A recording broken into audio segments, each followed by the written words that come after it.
Ještě jednou upozorním, zkuste si všichni zkontrolovat čísla na pravém stehně, abychom vás mohli lépe identifikovat, samozřejmě i bez pultu nebo na cílové pásce.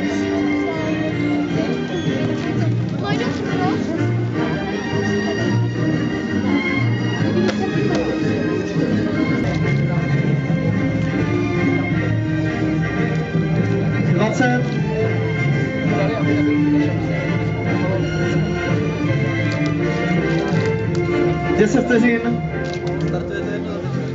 Ale start mi jako můžeme startovat kilometr od sobě, A moc se pomáhne, jdeme závod na 12 km 3 okruhy na tohle krásném areále tady v Mostě.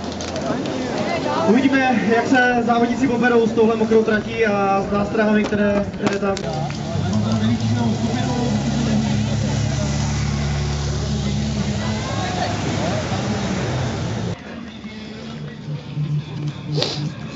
A teď jak projížděli házel, to jsou od vás lidi. To? To jsou od vás lidi, jak projížděli teď. Jo, jeden kluk, no. A to je sportové sánky, to dělá lyžování nebo něco?